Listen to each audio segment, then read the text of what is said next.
உங்க வீட்டுல அடிக்கடி பவர் கட் பிரச்சனையா? அப்போ இன்வெர்டர் பொருத்தி பவர் கட் பிரச்சனையிலிருந்து மீளுங்க. மின்சூர் சுப்ரீம் கோர்ட்டுக்கு கால் செய்து உங்கள் வீட்டுல குறைந்த செலவுல இன்வெர்டர் பொருத்தி தடையில்லா மின்சாரத்தை பெற்றிடுங்க. மேலும் விவரங்களுக்கு 9840012088 மற்றும் 8825973233 என்ற எண்ணுக்கு கால் செய்யவும். சுப்ரீம் பவர்டெக், மின்சூர் காவல் நிலையம் எதிரில். நீங்க புது லேப்டாப் கம்ப்யூட்டர் வாங்க போறீங்களா? இல்ல உங்க லேப்டாப் கம்ப்யூட்டர் சரி செய்யணுமா? மின்சூர்ல இருக்க ஸ்மார்ட் சிஸ்டம்க்கு கால் பண்ணுங்க. 04427935803, மொபைல் 9962194022.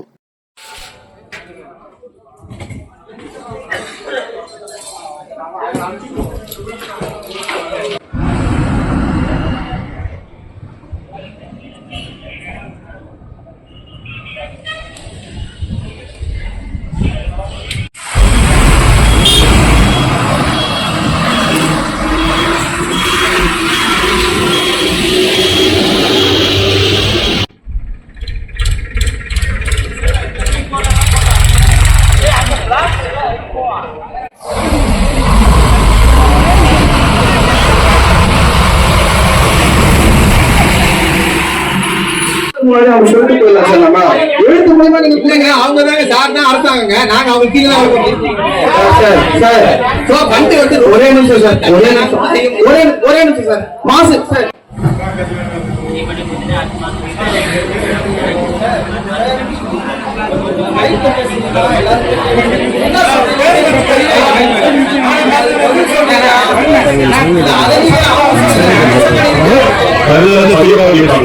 அவங்க கேட்கிற கேள்வி வந்து முன்னாடி நடந்த விஷயங்கள் கேட்கிறாங்க. அது வந்து எனக்கு பதில் தெரியாது.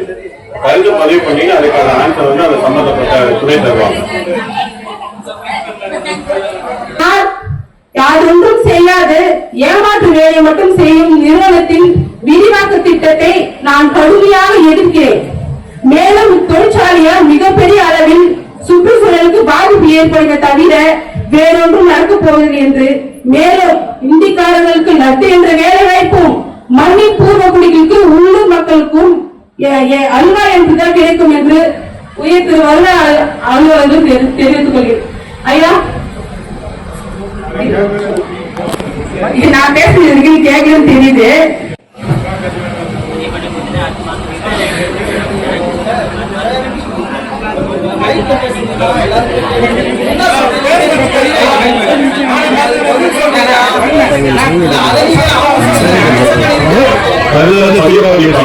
அவங்க கேட்கிற கேள்வி வந்து முன்னாடி நடந்த விஷயங்கள் கேட்கிறாங்க. அது வந்து எனக்கு பதில் தெரியாது.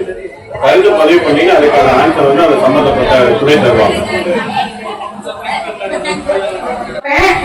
ஒரு வீடியோ இருக்கு. இங்க இருக்கிற உள்ளூர் மக்களுக்கு ஒருத்தர் கூட வேலை வாய்ப்பு கிடையவே கிடையாது. எல்லாரும் போன முறை பதிவிட்டு அதுதான் போன கருத்து கேட்பு கூட்டத்திலையும் இதே கருத்து கேட்பு கூட்டத்திலையும் இதே தான் பதிவிட போறோம். ஏன்னா இந்திக்காரங்க பாத்தீங்கன்னா கிட்டத்தட்ட காமராஜர் போர்ட்டுக்கு மட்டும் 4 பஸ் இல்ல 5 பஸ் இல்ல, அவங்க எவ்வளவு பஸ்ல வேணாலும் இந்திக்காரங்களை பார்க்கலாம், காலையில 7 to 8 மணில இருந்து. ஆனா எங்க ஊர் உள்ளூர் மக்களும் சரி, படிச்ச இளைஞர்களும் சரி, பெண்களும் சரி, எல்லாம் வீட்டுல தான் உட்காந்துட்டு இருக்கோம். அப்ப எப்படி சார் எங்க பொருளாதாரம், நாங்க இடத்த கொடுத்துட்டோம், நிறுவனத்தை வர வச்சுட்டோம், அப்ப எங்களுடைய வாழ்வாதாரம் பொருளாதாரம் எப்படி பெருகும்? சட்டத்துக்கு கண்டிப்பா நாங்க ஏற்றுக்கொள்கிறோம். ஏன்னா உண்மை அதெல்லாம் வயசாயிடுச்சு, எல்லாத்தையும் ராஜி காட்டுக்குடி ராஜி. ஆனா இங்க உள்ள கிராம மக்கள், எங்க பகுதியில் இருக்கக்கூடிய மகளிரும் வேலை வாய்ப்பு, வேலை படிச்சு இருக்கிற இளைஞர்களுக்கும் பாத்தீங்கன்னா வேலை சுத்தமா இல்லை. சிஎஸ்ஐ தான் வேலை செய்யறாங்க இருக்கு. ஆனா பாத்தீங்கன்னா வரமுறை பாத்தீங்கன்னா ரோடு எவ்வளவு மோசமா இருக்கு. பக்கத்துல இருக்கக்கூடிய நண்பர்கள் சொன்னாங்க, காட்டுப்பகுதியில் இருக்கீங்க அவங்க என்ன சொல்றாங்க, பக்கத்துல எண்ணெய் இருக்கு, அதானி இருக்கு, காமராஜ் போட்டு இருக்கு. ஆனா டெவலப்மெண்ட் பார்க்கும் போது கோடிக்கணக்கில் இன்னைக்கு சிஎஸ்ஆர் காமிச்சிருக்காங்க. என்ன டெவலப்மெண்ட் இருக்கு பாத்தீங்களா? நம்பர் பாத்துக்கலாம். எந்த டெவலப்மெண்ட் இல்லாம தான் இருக்க தவிர முறையா இந்த வாய்ப்பு வந்து இப்பதான் தெரியும் சொல்ல முடியும். ஏன்னா கருத்து பொறுப்புன்றவங்க வாங்கிட்டு போயிடுறாங்க, அதிக அந்த வேலைகள் செய்யறாங்க. இல்ல சொல்ல வேலை வாய்ப்பு உருவாக்கி தரணும். காமராஜர் போட்டுல புதிய வேலை வாய்ப்புகளை உருவாக்கணும். கம்பெனியை விரிவாக்கம் பண்றாங்க. ஆனா மக்களுடைய தொழிலாளர்களுக்கு என்ன விரிவாக்கம் இருக்கு? விரிவாக்கமே கிடையாது. வேலை வாய்ப்பே இல்லாம இருக்கு. அந்த வேலை வாய்ப்பை உருவாக்கி தரணும் அப்படின்னு காமராஜர் போட்டு சார்பாக இருக்கக்கூடிய அதிகாரிகளுக்கும் கோரிக்கை வைக்கிறேன். மாவட்ட வருவாய் அலுவலருக்கும் கோரிக்கை வைக்கிறேன். எங்களுக்கு எங்க பகுதியில காட்டுப்பள்ளியிலோ இல்ல அத்திப்பட்டியிலோ ஒரு மாசு கட்டுப்பாட்டு அறை ஓபன் பண்ணணுமா? அது பண்ணுவீங்களா? சும்மா கிட்டத்தட்ட நான் ஒரு 10 வருஷ காலமா இதை கேட்டுட்டே இருக்கேன். ஒவ்வொரு கூட்டத்திலும் நான் வலியுறுத்தி கேட்டுட்டு இருக்கேன். தற்காலத்தில் பண்றாங்கன்னு சொல்றாங்க தவிர அதுக்கு உண்டான முயற்சிகள் எடுக்காம இருக்குமா? வீடுல வந்து பாத்தீங்கன்னா சாம்பல் கழிவு சிமெண்ட் எல்லாம் இந்த வீட்டு மேல டெஸ்டர் டெய்லி கிளீன் பண்ண வேண்டிய சூழ்நிலை ஆகுது. மாசு கட்டுப்பாடு வாரியம் மூலியமா நான் கோரிக்கை வச்சிருக்கோம்னா இது தயவு செஞ்சு இருக்கக்கூடிய கம்பெனி சுத்தி இருக்கிற 7 கிலோமீட்டருக்கு என்னென்ன பண்ணலாம் அதெல்லாம் நீங்க வந்து சில நேரத்தில் என்ன பண்றாங்க நான் கோரிக்கை வைக்கும் போதுதான் ஒரு விஷயம் வச்சு செக் பண்றாங்க. ஆனா அது அளவு தெரியல, எங்களுக்கு என்னன்னு தெரியல. அதே மாதிரி இந்த இடத்துல பிபிசிஎல் கம்பெனி தான் இதே மாதிரி கருத்து வச்சாங்கம்மா. அத்திப்பட்டி புதுவை பிபிசிஎல் வச்சாங்க. என்ன வரையும் எங்களுக்கு வந்து கம்பெனியுடைய அங்கீகாரம் தரல, சிஎம் அப்ரூவ் பண்ணல, வரியும் கட்டல, சொத்து வரியும் கட்டல. இதனால பல கோடி எங்க ஊராட்சிக்கு இழப்பீடா இருக்கு. இது சம்பந்தமா மாவட்ட வருவாய் அலுவலர் வந்து பரிசோதனை மாவட்ட நம்ம பிபிசிஎல் இன்ன வரைக்கும் ஒரு சொத்து வரியை தொழில் வரி கட்டல, அப்ரூவல் வாங்கல. கேட்டா என்ன பண்றாங்க பிபிசிஎல் கம்பெனி இன்னும் இதுவரை எதுக்கு வரை வரல. இதே நேரத்தில் அவங்க 120 பேர் வேலை வாய்ப்பு தரதாசன் சொல்றாங்க. எங்களுக்கு இதுவரை வேலை வாய்ப்பு அதிகமா கொடுக்கல. ஒவ்வொரு கருத்து கொடுப்பு கூட்டத்திலையும் அந்த கம்பெனி சாதகமா வந்து கண்டுபிடிக்கிறாங்க தவிர நம்பி சொன்னார் வந்து சொல்றாரு நாங்க வந்து வரும்போது நாங்க பண்ணித்தரோம் சொல்லிடுவாங்க. அதுக்கப்புறம் அவர் டிரான்ஸ்பர் போயிட்டாங்க. புதுசா வந்திருக்கப்பா இதெல்லாம் எனக்கு தெரியாது பாருங்க சொல்லிட்டு ஒரு 50 பேருக்கு வேலை வாய்ப்பு கொடுத்து கம்பெனி முடிச்சிருக்காங்கம்மா. இந்த மாதிரி பணிகள் தான் நிவர்த்தி பண்ணி தரணும் அப்படின்ற மாதிரி இந்த நேரத்துல பதிவு செய்யறேன். இப்போ புதுசா வந்திருக்கிற கம்பெனியில அதிகக்கூடிய கூடிய அத்திப்பட்டுக்கும் காட்டுப்பள்ளிக்கும் வேலை வாய்ப்பு உருவாக்கிட்டால் இந்த நேரத்துல கேட்டுக்கொண்டு பல மனு கொடுத்தாச்சு. அவங்களுக்கு வேலை வாய்ப்பா கொடுக்க மாட்டாங்க, மனு கொடுக்க மாட்டாங்க. டேரக்டா காமராஜ் பத்திரிக்கை மனு கொடுத்து பார்ப்போம் அப்படின்னு சொல்ல முடியாது. நீங்களுடைய எங்களுடைய பிரஜை தான் நீங்க. எங்களுக்கு நாங்க எங்களுக்கு தப்பா சொல்லிட்டு நீங்க சொல்றது வந்து ஒரு அவருக்கு தெரியல பாத்துருக்கோம் சார். இல்ல சார் நாங்க வந்து கம்பெனிக்கு நீங்க பேசுறது சரி கிடையாது. அவருக்கு தெரியப்பட்டு குரூப்ல ஃபுல்லா தெரியல சார். நாங்க தான் கேட்டோம் சார். நீங்க நீங்க சொல்லுங்க சார். நான் பேச வந்துருக்கேன். என் பேர் அருண்டாய், நான் காட்டுப்பள்ளியில இருந்து வரேன். அதாவது இங்க காட்டுப்பள்ளி கேபி நிர்வாகத்துல இருக்கிற ஜேஎஸ்டபிள்யூ நிர்வாகத்துல எங்களுக்கு வந்து மாசு பொல்யூஷன் வந்து அதிகமா வருது. எங்க மக்கள் வந்து பாதிப்படைகிறாங்க. நாங்க கிராம கூட்டத்தில் வந்து தீர்மானமா நிறைவேற்றாச்சு. பிடிஓ கிட்ட வந்து லெட்டரும் கொடுத்தாச்சு. மாசு கட்டுப்பாட்டு வாரியத்துக்கு நாங்க அனுப்பிச்சாச்சுட்டு எங்களுக்கு செக்ரட்டரியும் சொல்லியாச்சு. இது வரைக்கும் எந்த ஒரு நடவடிக்கையும் எடுக்கல. மாசு கட்டுப்பாட்டு வாரியம் இங்க மானிட்டர் பண்றாங்கன்னா ஒரு கேள்விக்குறியாவே இருக்கு. நாங்க இப்பயும் சொல்றோம், நாங்க கம்பெனிக்கு எதிரானவங்க இல்லை. எங்களுக்கு வந்து சார் சொன்னார் EDTP நாங்க 75 வேலை கொடுத்துருக்கோம் அப்படின்ட்டு. எங்களுடைய ஊர்ல இருந்து யாருக்கும் போய் வேலை கொடுக்கல. இப்ப 25 பேருக்கு வேலை கொடுக்க போறோம்னு சொல்றாங்க. சரி 40%, 10, 20 அந்த வேலையை வந்து அவங்க வந்து உறுதிமொழியாக எழுத்து மூலமாக எங்களுக்கு கொடுத்து போக சொல்லுங்க. நாங்க கம்பெனிக்கு எதிராக எங்க ஊர் மக்களும் இல்லை. எது எழுத்து மூலியம் சார்? சார் இல்ல சார், நீங்க சொல்லிடுறீங்க நீங்க இதெல்லாம் பண்ண முடியாது, இதெல்லாம் பண்ண மாட்டோம். சரி நீங்க சொல்றீங்க நீங்க நாளைக்கு வந்து நாளைக்கு வந்து வெளியே ரிட்டையர்ட் வேற டிரான்ஸ்பர்ல போயிடலாம். 5000 இருப்பாரு. எங்களை ஃபர்ஸ்ட் உள்ளே சேர்க்க மாட்டாங்க. நீங்க சொன்ன சார் வந்து இப்ப இல்ல, அவர் ரிட்டையர் ஆகி போயிட்டாரு. அப்ப அவரோட அந்த விஷயம் போயிடுச்சு. அப்ப அந்த இது எப்பதான் சார் நடக்குது? நடக்கவே போயிருதுங்களே.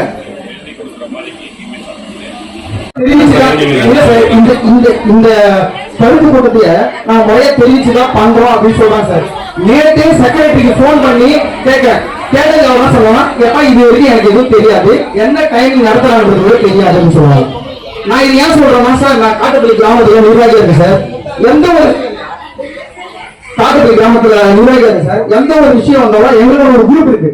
அந்த குரூப்ல அப்பயே போடுவோம், இது மாதிரி ஒரு கருத்து கூட நடக்குது, அவங்க வரப்போறாங்க, எல்லாரும் கலந்துட்டு அவங்க என்னென்ன குறையும் நிறைய என்னவோ பேசி முடிக்கணும் அப்படின்றது நாங்க கண்டிப்பா போடுறோம். இது வரைக்கும் போட்டுட்டு இருக்கோம். நாங்க 8 மாசமா நாங்க நிர்வாகம் பண்ணிட்டு இருக்கோம் சார். இது வரைக்கும் எந்த ஒரு நியூஸ் வந்தாலும் யாரு என்ன பண்ணீங்க, என்ன உண்மை தன்மையோடு நீங்க நடந்துட்டீங்க ரொம்ப பயன்படுத்திக்கோங்க.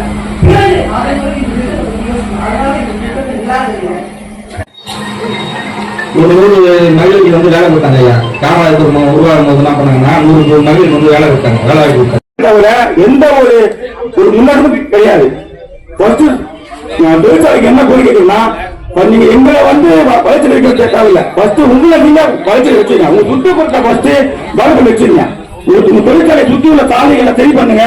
உங்க தொழிற்சாலை உள்ள சரி பண்ணுங்க. அப்பதான் கம்பெனி திட்டத்திற்கு வந்து ஒப்புதல் கொடுத்ததுக்கு மட்டும் நீங்க வரீங்க. அதுக்கப்புறம் அந்த தொழிற்சாலை அந்த இடத்துல என்னென்ன திட்டங்களை முன்னெடுப்பு பண்றான், என்னென்ன அத்துமீறல் பண்றான், அந்த விஷயங்களை மானிட்டரிங் பண்றதுக்கு யாரும் வந்ததில்லை. இப்ப போன கருத்து கேட்பு கூட்டத்துல பார்த்தேன் மாவட்ட நிர்வாகம். இப்ப கடைசியா இந்த கருத்து கேட்பு கூட்டத்தை பாக்குறேன். இடைப்பட்ட காலத்துல நீங்க எங்க இருந்தீங்கன்னு யாருக்கும் தெரியல. அது இடைப்பட்ட காலத்துல அந்த தொழிற்சாலை வந்து சுற்றுச்சூழலுக்கு மாறாக என்னென்ன திட்டங்கள் பண்றான், ஏது பண்றான், அந்த விஷயங்கள் எதுவும் மக்களுக்கும் தெரியல, உங்களுக்கும் தெரியல. எங்க பாட்டில் அப்போலோ கம்பெனி ஒண்ணு இருக்கு. டயரை ஃபுல்லா எரிச்சு அது இருக்க இரும்புகளை வந்து வெளிநாடுகளுக்கு ஏற்றுமதி பண்றான். அது முறையா ஒப்புதல் பெற்று பண்றானா இல்லையா கூட தெரியல. அங்க மாசு கட்டுப்பாடு வாரியம் வந்து அது மானிட்டர் பண்ண கூட தெரியல. ஒரு நாள் கூட வந்து ஒரு மிஷினை வச்சோம் இந்த ஏர் பொல்யூஷன் கண்ட்ரோல் என்னென்ன பர்சன்டேஜ் இருக்குன்னு கூட பார்த்தது கிடையாது. புரியுதுங்களா? இப்ப சூழ்நிலை வந்து இந்த மாதிரி தான் இருக்கு. அதாவது தொழிற்சாலைக்கு சாதகமா மட்டுமே இந்த மாவட்ட நிர்வாகம் வந்து செயல்படுது. பொதுமக்களுக்கு ஒரு துளி கூட பாதுகாப்பு இல்லை. ஏன்னா ஒண்ணு இல்ல, நான் எல்என்டி தொழிற்சாலையில வந்து என்னோட இடத்த கொடுத்து எல்என்டி தொழிற்சாலையில வேலை வாங்கியிருந்தேன். என்னோட மீன்பிடி வாழ்வாதாரத்துக்கு மாற்றா வந்து எல்என்டி வந்து எனக்கு வேலையை கொடுத்துருந்தான். எங்க கிராமத்துல ஒரு மீன்பிடி சின்ன பிரச்சனைனால எங்க மீது வந்து ஒரு பொய்யான வழக்கு பதிவுப்பட்டாங்க. அந்த வழக்க காரணம் காட்டி எங்களை பணியில இருந்து சஸ்பெண்ட் பண்ணிட்டாங்க. அதாவது ஒரு கேஸ் முடிய வரைக்கும் சஸ்பெண்ட் பண்ணாங்க. கேஸ் முடிச்சுட்டு நாங்க உள்ள போய் வேலை சேர்க்க சொல்லும் போது எங்களை வேலை சேர்க்கல. பல்வேறு காரணங்களை சொல்லி இழுத்து வச்சிருக்காங்க. கிட்டத்தட்ட 15க்கும் மேற்பட்ட மனுக்களை வந்து மாவட்ட ஆட்சியரிடம் கொடுத்திருக்கோம். சாதி ஆட்சியர் உத்தரவு போட்டிருக்காரு இவங்களை திரும்ப பதிக்க. ஆனா இந்த உத்தரவு எல்லாம் துணியும் மதிக்காத இந்த எல்என்டி நிர்வாகம் தன்னிச்சையா செயல்படுத்துது. அப்படின்னா இந்த தொழிற்சாலைகளுக்கு அதிகாரம் எங்கிருந்து வருது? ஒரு மாவட்ட நிர்வாகத்தை மீறி ஒரு தொழிற்சாலை இங்க வந்து செயல்பட முடியுதுன்னா மக்களுக்கு என்ன பாதுகாப்பு இருக்கு? நாங்க எதன் அடிப்படையில இந்த திட்டத்துக்குலாம் ஒத்துழைப்பு கொடுக்கிறது சொல்லுங்க. 20 மனுக்கள் வச்சிருக்கேன், உங்க கண்ணு மணி காட்டுறேன், ஒவ்வொன்னு காட்டுறேன். 20 மனுக்கள் நீங்க சீல் போர்டு கொடுத்துருக்கீங்க. எங்களுக்கு வந்து அது மாவட்ட ஆட்சியர் அலுவலகமா இல்ல மாவட்ட மனு சேமிப்பு கிழங்கானே தெரியல. ஒவ்வொரு முறையும் மனுக்களை வாங்கி உள்ள வச்சுக்கிறீங்க. அது மாதிரி எந்த ஆக்ஷனும் கிடையாது. பல மனுக்களை வச்சிருக்கேன், நீங்க பாருங்க, கையோடு கொண்டாந்துருங்க.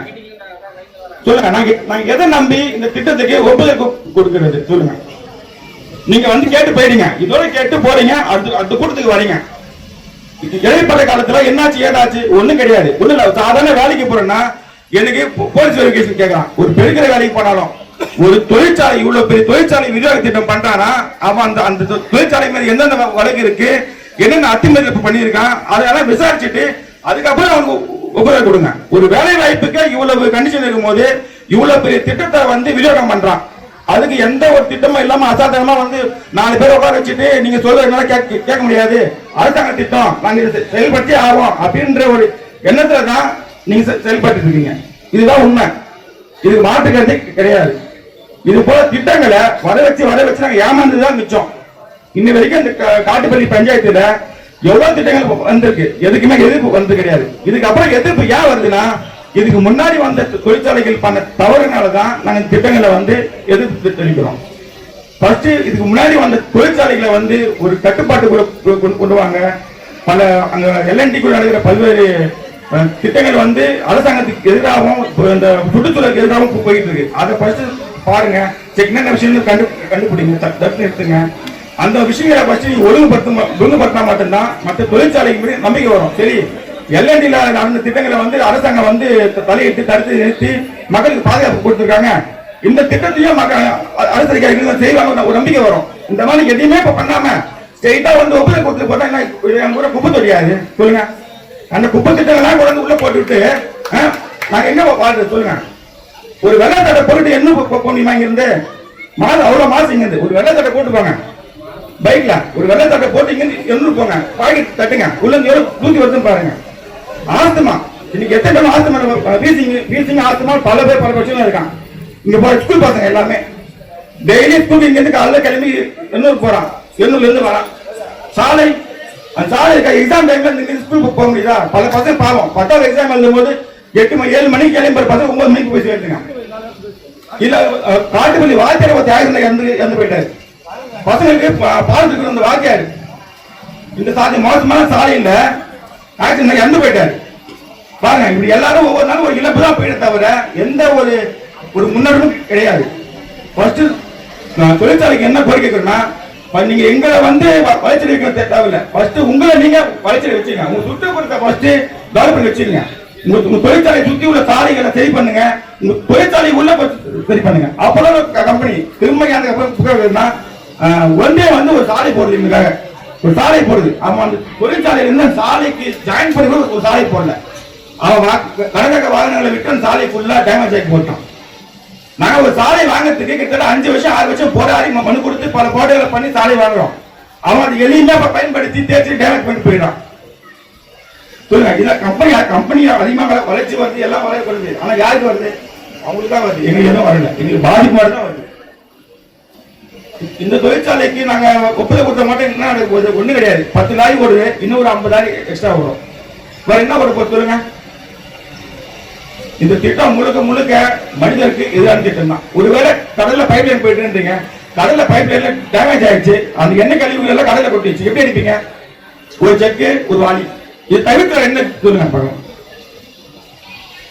என்ன திட்டம் இருக்கு? என்னுமே கொட்டினாங்க, அதே தான், வேற எதுவும் கிடையாது. ஒரு ஜக்கு ஒரு வாளி இதை வச்சுதான் பாட்டு இருந்தாங்க. கிட்டத்தட்ட ஒரு 3 மாசமா பாயிட்டு இருந்தாங்க. நம்ம அது வந்து கொஞ்சம் எண்ணெய் கொட்டிச்சு, கொஞ்சம் வாங்கிட்டோம். இங்க மெட்ரிக் டன்ல போட்டோம். மெட்ரிக் டன் 3 இருந்து 6 மெட்ரிக் டன்.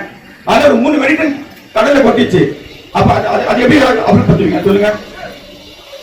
அது எப்படி அப்படி பத்துவீங்க? கிட்டத்தட்ட கடல்ல வந்து கிட்டத்தட்ட ஒரு 4-5 வருஷத்துக்கு மீனோட உற்பத்தி இருக்காது. மீனோட வாழ்வாதாரம் என்ன சொல்லுங்க? எங்க வாழ்வாதாரம் என்ன ஆகுது? அதுக்கு மாற்றாக வேலை கேட்கிறோம். ஒரு வேலை அந்த மாதிரி ஏதாச்சும் அசம்பாவிதம் ஏற்பட்டுச்சுன்னா எங்க வாழ்வாதாரம் கிட்டத்தட்ட பல வருஷங்களுக்கு இல்லாம போயிடும். அப்புறம் என்ன பண்றது சொல்லுங்க? வேலை வாய்ப்பு தரீங்க. ஃபர்ஸ்ட் 5 பேர் வேலை கொடுப்பீங்க. நாங்க வேலை நம்பி போய் சேருவோம். ஒரு 3 மாதம் செய்வோம். என்ன பண்ணுவோம்? இங்க வந்து ஏதாச்சும் ஒரு சில திட்டங்களை சொல்லி இந்த மக்கள் வந்து லேட்டா வராங்க சொல்லி அந்த 5 பேர் வேலை நிறுத்திடுவோம். அதுக்கப்புறம் நாங்க என்ன பண்றது சொல்லுங்க?